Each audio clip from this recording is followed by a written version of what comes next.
Hello student, तो part 3 में अब हम लोग स्टार्ट करेंगे क्वेश्चन नंबर 12 से। तो देखो क्वेश्चन नंबर 12 में जो भी श्रेणी सीमा दिया हुआ है उसके बीच में देखो अंतर है।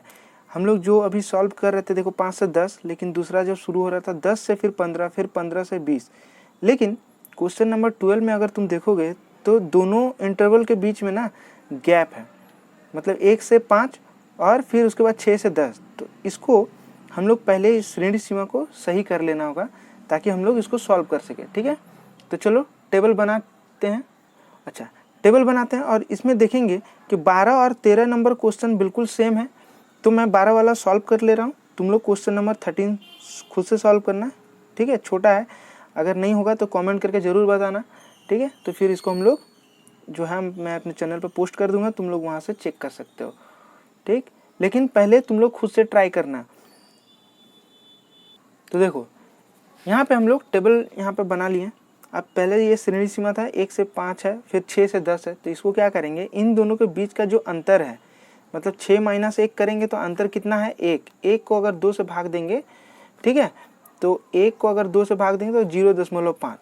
तो अब हमको क्या पता है, हम बोले थे, अगर तुम लोग मीन का वीडियो देख चुके हो 26.1, ठीक है, तो उसमें मैंने बताया था कि अगर इस तरह से इंटरवल के बीच में डिफरेंस आ जाए, अगर अंतर आ जाए, तो उसको सही करने के लिए क्या करना होगा, उन दोनों का अंतर को 2 से भाग देंगे और फिर जो निम्न श्रेणी है उसमें से 0.5 को घटा देंगे और उच्च श्रेणी में 0.5 को जोड़ देंगे। तो एक में अगर हम 0.5 घटाते हैं तो कितना आएगा, 0.5 माइनस इसमें जोड़ते हैं तो कितना आएगा 5.5।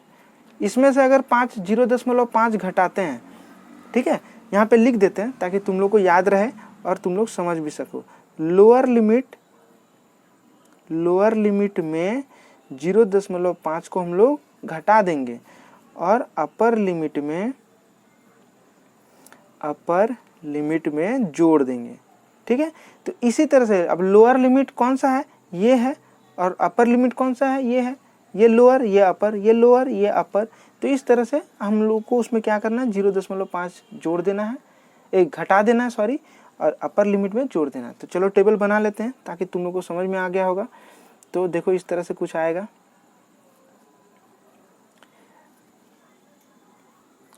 ठीक है, तो ये हो गया, हम लोग का टेबल जो है रेडी हो गया। अब यहाँ से हमको क्यूमुलेटिव फ्रीक्वेंसी निकाल लेना है, बिल्कुल सेम है। देखो अब लिमिट भी मेरा सही हो गया है, 0 से 5, 5.5 से, फिर 5.5 से 10.5, तो एकदम बिल्कुल सही हो गया है। तो अब क्यूमुलेटिव फ्रीक्वेंसी 2 यहाँ लिखेंगे, 2 के साथ 3 जोड़ देंगे तो 5 हो गया, 5 के साथ 6 जोड़ देंगे 11 हो गया, 11 के साथ 7 जोड़ेंगे 18 हो गया, 18 5 23 हो गया।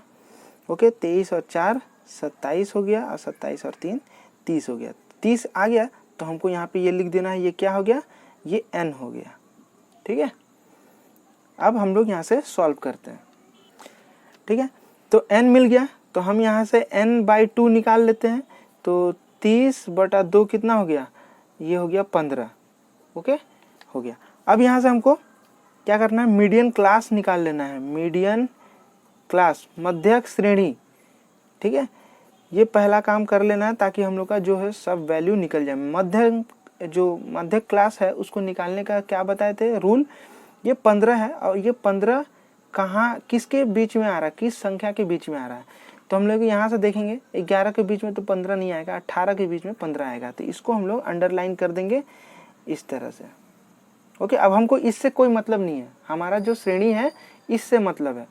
ठीक है, तो जो मीडियन क्लास है वो क्या है, 15.5, सॉरी ये 5 होगा, ओके, से 20.5।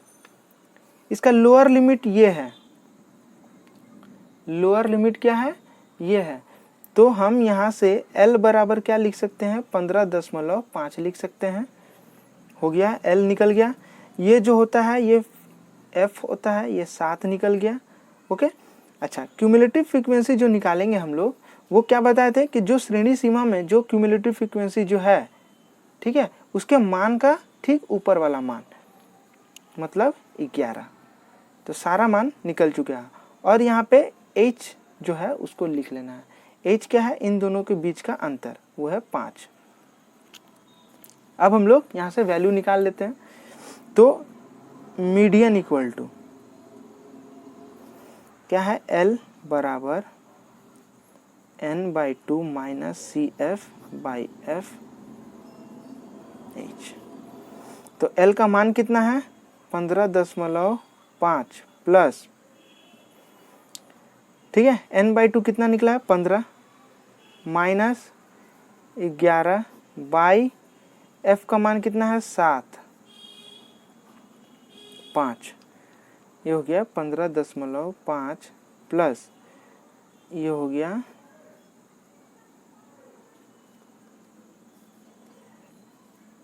4, ठीक है, और 5 4 गुना कर देंगे, यहाँ पे 7 आ गया। तो 15.5 प्लस 7, तो अब 7 को जो है 20 से अगर भाग देंगे तो यहाँ पे आएगा 15.5 प्लस इसको भाग देने पे आएगा 2.8, ठीक है। अब हम लोग इसको जोड़ेंगे तो 18.3 जो है ये हमारा आंसर आएगा लगभग, ठीक है। तो इस तरह से सॉल्व होगा, ठीक है। तो क्वेश्चन नंबर 13 बिल्कुल इसी तरह से सॉल्व होगा। अगर तुम लोग समझ गए हो तो खुद से ट्राई करना, ठीक है, क्योंकि मैथ जितना तुम लोग खुद से बनाने का कोशिश करोगे तो उतना तुम लोग के लिए सही है। मैं बस हेल्प कर सकता हूँ। चलो।